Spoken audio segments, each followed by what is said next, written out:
시청자 여러분 안녕하십니까. 윤석열 정권의 한일 징용 문제 해법 발표와 당일 이후에 본격적으로 이재명 민주당 세력은요, 윤석열 정권과 반일 프레임을 걸고 승부를 벌이려고 합니다. 이게 민주당뿐만 아니라 좌파 진영 전체가 지금 들고 일어나서 차례대로 반일 이슈를 발표하고 정권 퇴진을 요구하며 촛불 분위기를 지금 불러일으키고 있어요. 그래서 그 속에서 자연스럽게 정의구현 사재단이 나서가지고 윤퇴진을 말합니다. 어딘가 기시감이 있죠. 과거에 미국과의 소고기 문제를 가지고 당시 촛불 단체들이 만들어져서 광우병 소고기를 수입하려는, 미국 압력으로 수입하려는 이명박 정권 퇴진시키자 이렇게 나왔죠. 박근혜 정권 때는 위안부 문제를 가지고 박 정권이 이 재단과 기금을 만들어서 매듭을 지으려니까 그때부터 이제 공격을 하기 시작했다가 그 공격이 결국 박근혜 정권의 재단 설립과 최순실 딸 말 문제로 연결되면서 무너졌습니다. 지금 좌파 진영은 북한의 지시와 지령에 의해서 저는 기본적으로 움직이고 있다, 이렇게 봅니다. 근데 북한이 반일 프레임을 가지고 윤 정권을 흔들어야 된다라고 할 만한 충분한 이유가 있죠. 왜 그런가 하면 반일 프레임이라는 거는 누가 가장 좋았느냐? 북한 입장에서 바라봤을 때 한일 간의 관계가 개선되고, 그래서 한미일이 삼각동맹 형태로 지금 군사적으로까지 격상되고, 북한의 핵과 미사일 개발에 대해서 공동 미사일 방어망으로 가게 되고, 또 북한의 핵과 미사일 도발에 대해서 정보를 공유하면서 그걸 제어할 수 있는 공동 제어 시스템, 한일의 핵 개발이라든지 한일이 미국과 핵을 공유한다든지 이런 문제로 가게 되는 것이, 북으로서는 자신이 한 50년간 야심차게 이제 개발해서 성공시킨 북한의 핵 미사일 위협이 무력화되는 그런 상황을 맞이하게 되죠. 그래서 북으로서는 어쨌든 한일 관계를 바탕으로 윤 정권을 흔들어서 퇴진시키거나 총선에서 지게 만들어, 참패하게 만들어 반신불수를 만들어야 된다, 이런 생각을 하고 있을 거라고 봅니다. 북한이 지금 윤 정권을 퇴진시키고 반일 반미 시위를 하라고 직접 지령을 내린, 북한의 지시를 받는 향원 간첩단 4명이요, 며칠 전에 기소가 되었습니다.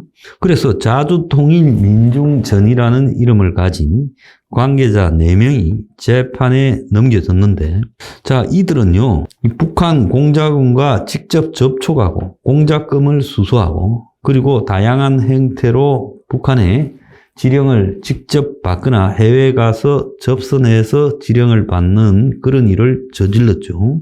자, 그런데 이들이 받은 지령에는 2021년 4월 윤석열 대망론이 형성되자 북한이 보수 난립을 노린 여당의 술책이라는 괴담을 유포하라 했고, 또 지난해 5월에는 윤이 당선된 직후 서울 한미 정상회담 당시 반미 자주의식을 높이기 위한 투쟁을 강화하라고 지시를 했어요.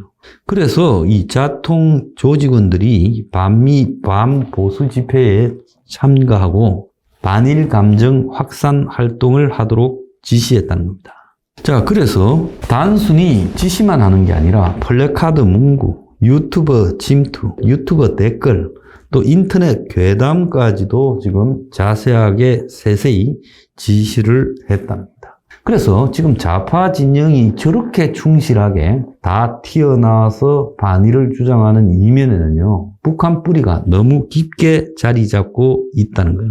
일주일 전쯤에 야당 의원 50명이요, 윤회 일본 방문을 가지고 지금 시위를 했는데, 그때 이 50명이요, 조선 총독인가? 라고 하는 문구를 썼어요. 그래서 굴욕 외교 중단, 또 더 나아가서 피해국이 나서서 간도 쓸개도 다 내주며 손을 내밀고 적방하장으로 가해국이 큰소리친다.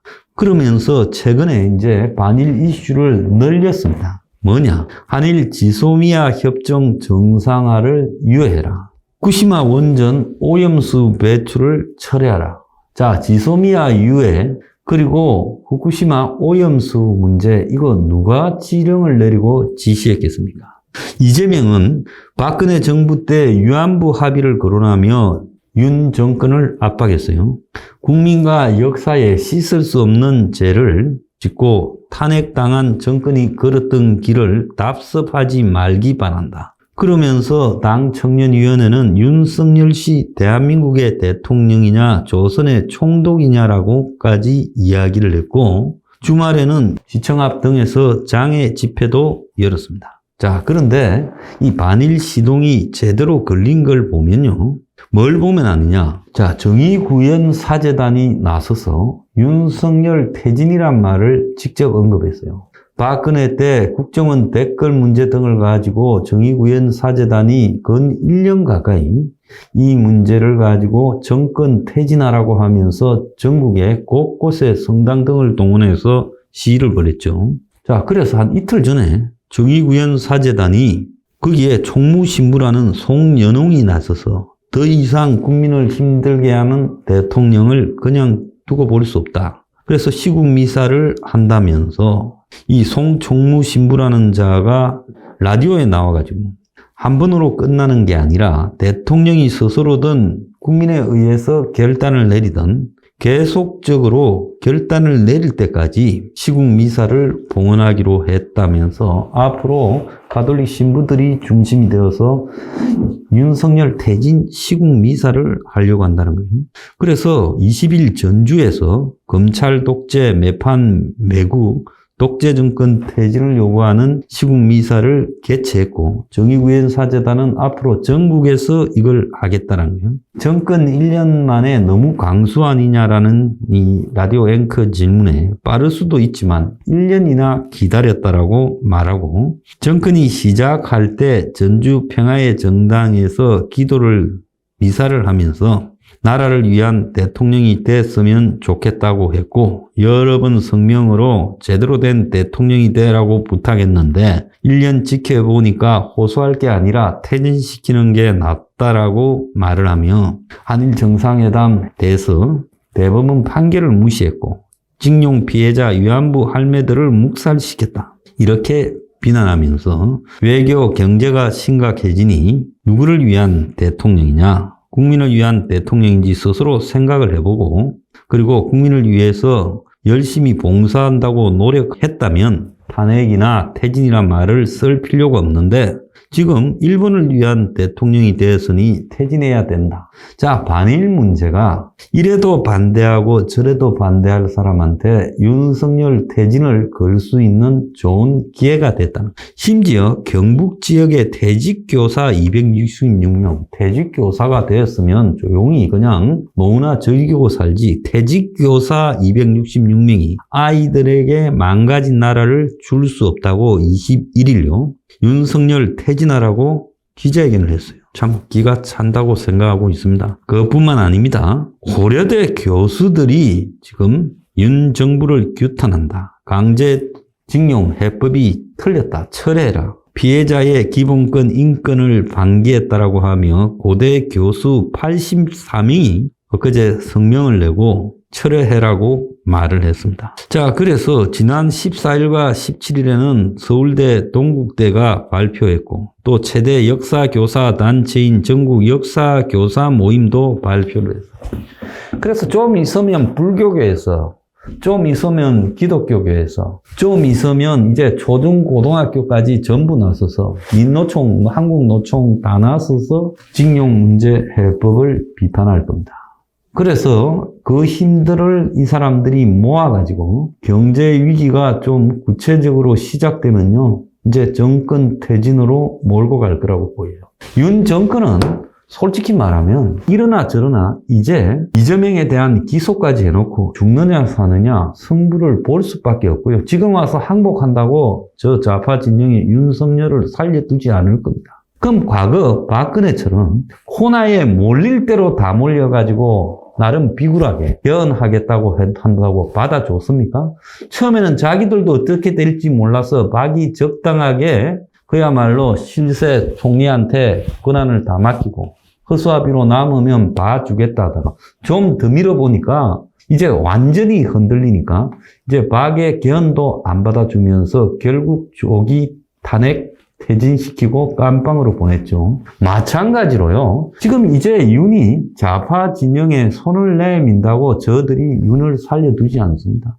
그렇다고 윤이 지금까지 했던 방향을 다 철회하고요. 일본하고 문제도 덮어버리고 미국하고의 관계 압력도 다 덮어버리고 윤이 모든 것을 자기가 나서서 지금 잘못했으니까 다 수습을 하겠다. 반성한다. 이렇게 해서 살아남겠습니까? 그럼 보수 지지가 다 철회되죠. 윤이 약점을 보이거나 여러 가지 경제적 상황이 악화되거나 민심이 더 악화되면 아마 윤은 헤어나지 못할 겁니다. 내년 총선에 저도 아마 헤어나지 못할 거예요. 그러면 윤은 어떻게 해야 되겠습니까? 지금 호랑이 등에 탔고요. 이제 내리지도 못합니다. 그러면 정말 진심을 다해서 이 세력들과 일전을 붙어가지고 이겨야 살아남는 거 아니겠습니까? 이제 물러설 수도 없고 후회할 수도 없고 그리고 했던 일을 안 했다고 물릴 수도 없습니다. 그러면 대한민국에서 가장 종북 좌파 정권의 칼날 끝에 서 있는 사람은 윤석열이에요. 여기는 황장수가 아니라 윤석열입니다. 그럼 윤은 뭘 해야 되겠습니까? 자기가 살리기 위해서요? 그건요, 진심을 다해서 대한민국의 이 종북 좌파 세력들과 싸움을 해서 이겨야 되는데 그 이기는 싸움은요, 뭘 해야 이기겠습니까? 민심을 등에 업어야 이기지 않겠습니까?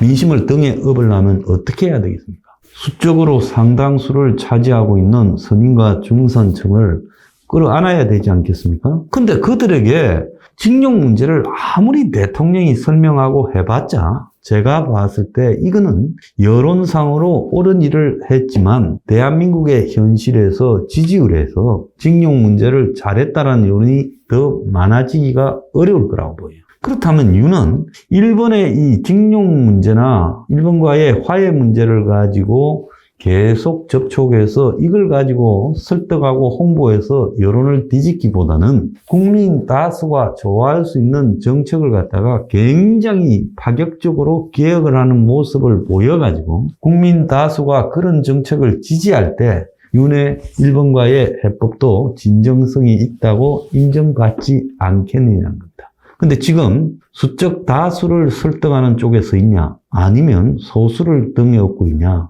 잘 한번 생각해 보기를 바랍니다. 가장 먼저 좌파가 두들겨 잡고 깜빵 보내고 제거하려고 하는 사람은 윤석열 대통령 당신입니다.